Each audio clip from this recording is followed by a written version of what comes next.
Okay, today's lesson, basic belief of an atheist. This is a lot to cover today. I want to show you what a website, this is a WikiHow. To do anything, you can get on there online, Google it, and you can read all of this report if you want. 10 parts of this report, Understanding Atheism. And this is saying part 1, being atheist commonly but not always includes disregarding traditional religious, spiritual, and practice in favor of excuse me, a more materialistic, rationalistic, and often humanistic concept of the universe and being. Most atheists embrace the ideal of materialism. In the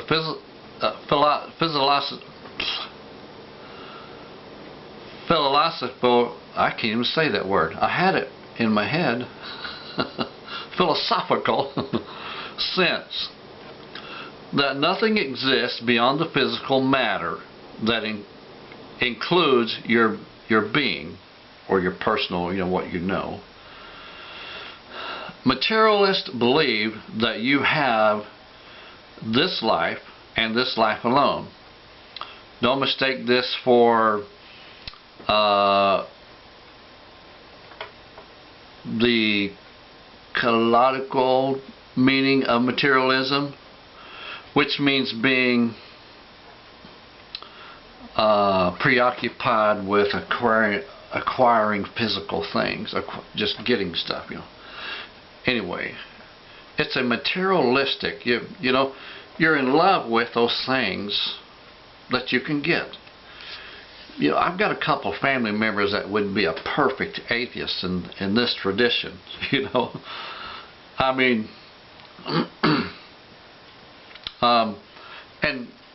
and also along with this, there is a dumbing down process that a person goes through, meaning that you take hold of a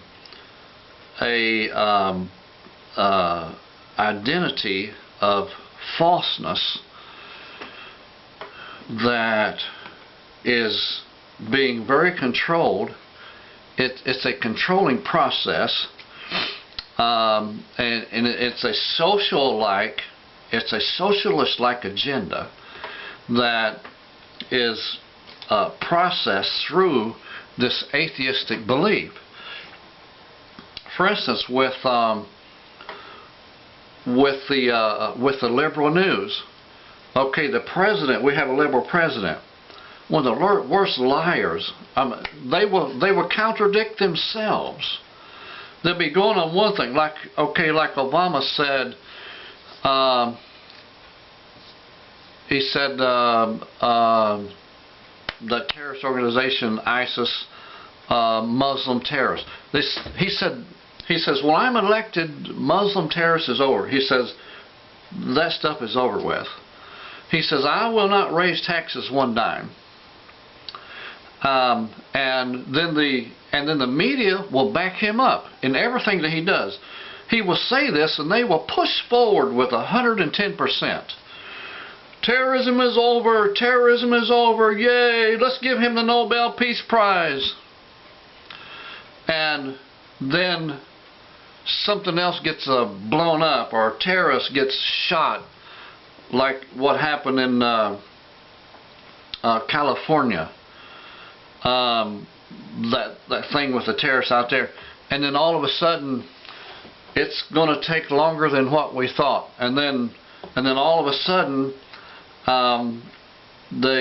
he's contradicting himself, like, I've always said that this is the way that it would be, and the media backs him up. See, it's a dumbing down process, and all of society is reaching to it. Now, atheism is the leader that's doing this, but the liberal is the real outreach for the process that this has taken, and of course it moves right into socialism. Okay, and the basics for this, okay, this is the reasoning of it. The basic belief of the atheist, this is the reasoning of it. We find it in the Bible. If you go over to 2 Timothy 3, verse 1, this is what it says. This know also, that in the last days perilous times shall come. For men shall be lovers of their own selves, covetous, wanting everything. They shall be boisterous, proud, blasphemers, disobedient to parents. You know what? One of the things that I commonly encounter with atheists, I'll be very polite to them. First word out of their mouth is calling me a name. Blasphemers, disobedient to parents, unthankful, unholy. Now let me cover this word unholy, because it does not just mean not believing in God. This word unholy here is pertaining to a process in which everything godly is fought against. Not just unholy, not respecting everybody's belief around them. I've had atheists tell me that all religions are dangerous, but yet they are the one that was attacking me at the time, calling me names. I would get to a place to where they could just not reckon with the reasoning I was giving them. They'd cuss me, and they would talk about the way I present myself, and they would down me, and they would do everything they could to degrade me and make me look bad in a physical manner, because the mental manner in which I was presenting myself to them was overwhelming. The evidence was completely overwhelming. And they had no defense for it. Well, the Bible says there is no defense against truth. There is no defense against love. And love does not always mean that huggy and kissy. It does not. A lot of times love means discipline. Okay, so unholy in that manner. Unholy in that manner. Without natural affection. Without natural affection. Okay, now I want to take you to where this is, without natural affection. I tell atheists we all have the same moral value. Okay, now listen, pay attention to this closely. We all have the same moral value. So, what is that? That is the 10 Commandments. It's wrong for everyone to kill. Listen, whether an atheist says it or not, believes it or not, he's looking for a God. He's looking for a God, because everybody naturally looks for a God. They will, the atheists replace their God with materialistic things. I've got a brother that does this so bad. Every time, and my son's starting to do it. He just pulled up this morning, showed me a new Ford truck. Nice. Oh my goodness, this truck is nice. I'm a Ford lover, and this truck, man, is so nice. It's like it's a metallic blue, and it's the crew cab. It's got tires on it. Like, man, oh my goodness, this truck is new. So new looking, and he got such a great deal off of it, he said. And I'm like, really? Where did you get this truck? Because I like good stuff too. Okay, but they transfer their natural affection to materialistic things and try to replace it with that. But the problem with that is there are things that they put their trust in, and their affection in keeps dwindling away. Frustrating, isn't it? Okay, and without natural affection. So these 10 Commandments, we all know, is, every law in the world is based on these 10 Commandments. Thou shalt not kill, thou shalt not steal, thou shalt not steal another man's wife, and on. You go down through all 10 of them. That's all that we know that's right or wrong. See, when Adam and Eve ate that fruit in the garden, the Bible calls it the fruit of knowledge of good and evil. And that is all the good and evil that we know. We know nothing else. What was in that fruit is what we got. Now listen to this. It doesn't always seem so wrong when we're breaking those against someone else. When we're stealing somebody else's wife. When we're stealing somebody else's money. When we're taking away from that person, whatever it is, you know. But when those laws are broken against us, then that's when they become extremely offensive. And it's like that with every person on the face of this planet. With every person. It's like that with all 8 billion. It's like that with every person that's ever been born. It's like that with every person that ever will be born. So they are without natural affection. They abandon that thing which they know is right within them. You know, I've talked atheist after atheist, man. I'm trying to get them to come to terms with that part of their mortality. I asked an atheist, I said, do you think it's right that you're going to die someday?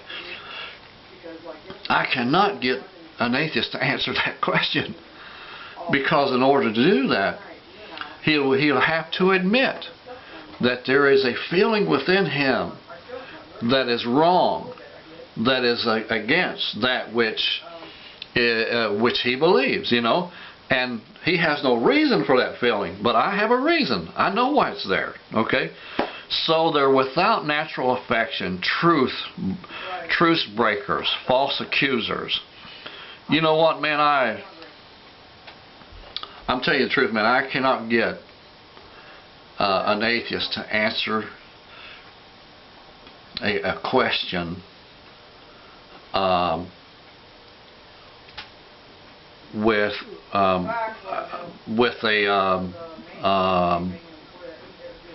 straight look on his face. I can't get him to answer a question about the Bible, about the 10 Commandments, for instance.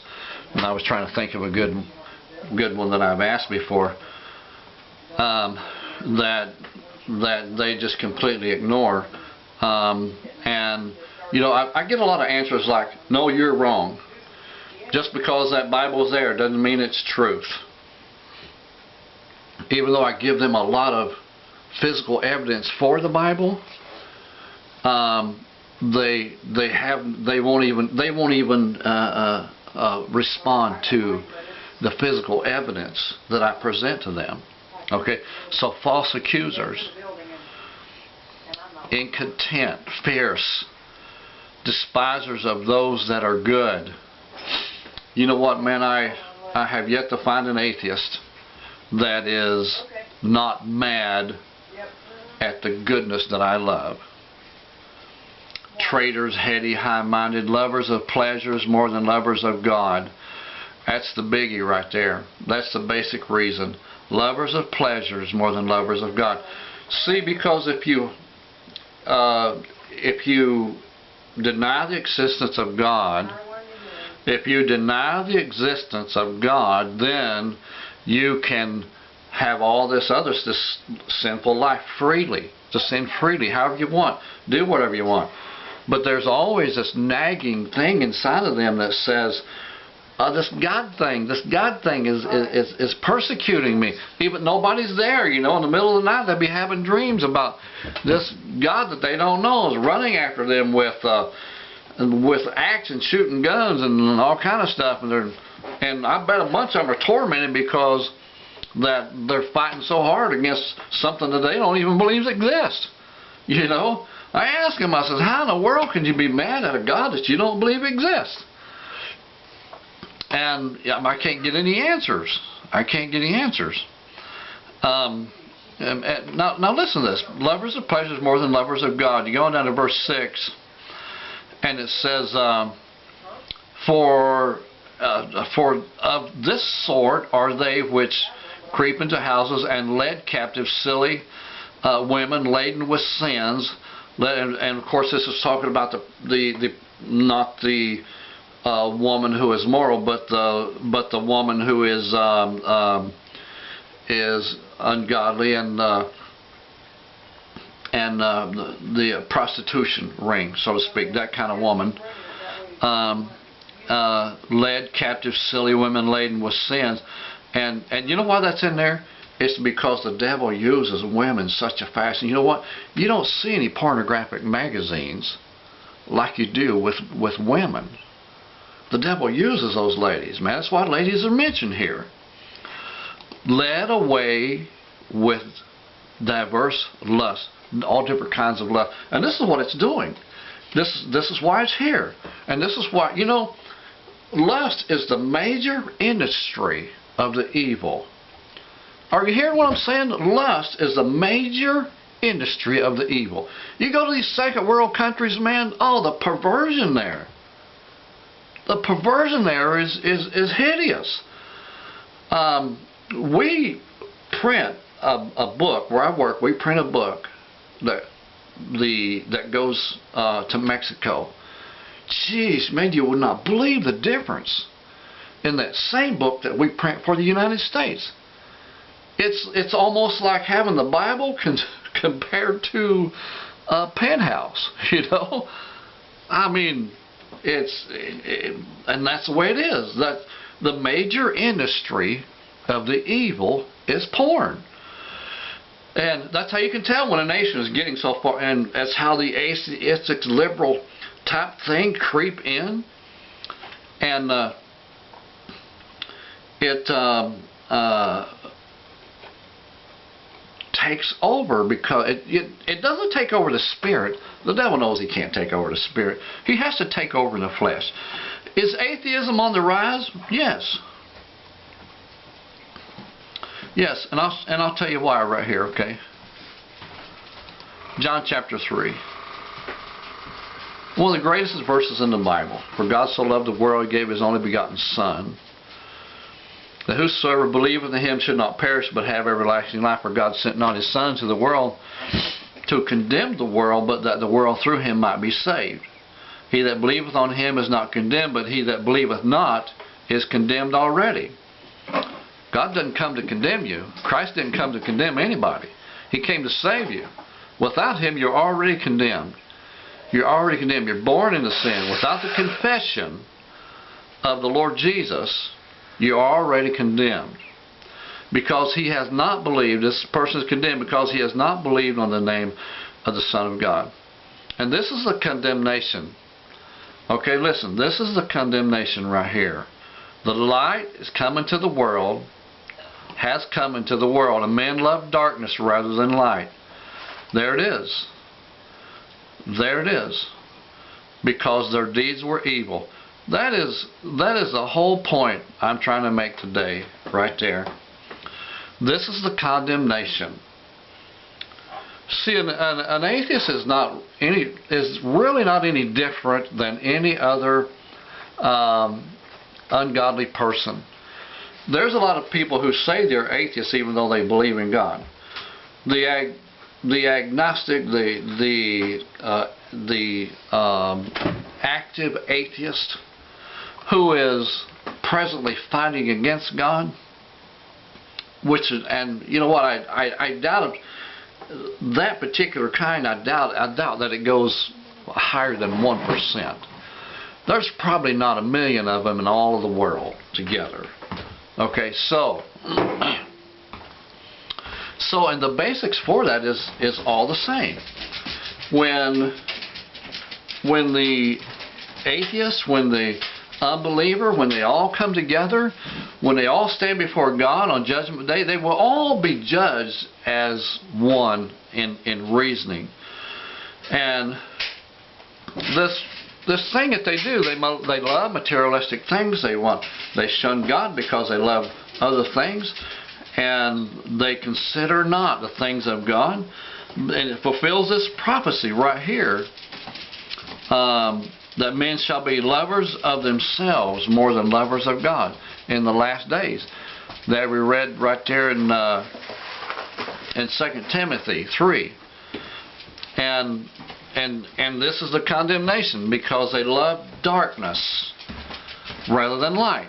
Jesus was that light that shone into the world, but they loved darkness rather than light, because their deeds were evil. Because their deeds were evil. And now this gets into another category of saying atheists aren't evil just because they're atheists. No, they're not evil just because they're atheists. They're evil because they love evil things. What is sin? Sin is that which offends God. You know something? You talk to an atheist, 5 minutes, I guarantee you, you're going to get at least 10 curse words out of him, especially if you bring up something godly. As long as you're being his friend and agreeing with him, going down his road, you know, he'll treat you fine. But they cannot have a conversation with you without cursing when they find out that you're a godly person. They just can't do it because the love that is in them, the things they love, is so abrasive against that which you love. Okay, and this is a prophecy right here. It says, for men, it says, know this, that in the last days perilous times shall come, for men shall be lovers of themselves more than lovers of God, traitors, heady, high-minded, lovers of pleasures more than lovers of God. Okay? So, God bless you. Thank you for joining me. I'm just, you know, I really want to get this on that people can understand atheism. I've done some extensive research now, so I'm going to keep putting these on. I've got at least 7 more of them to go. Okay, God bless. See you next time. Another great message right here across the Middle Ministry.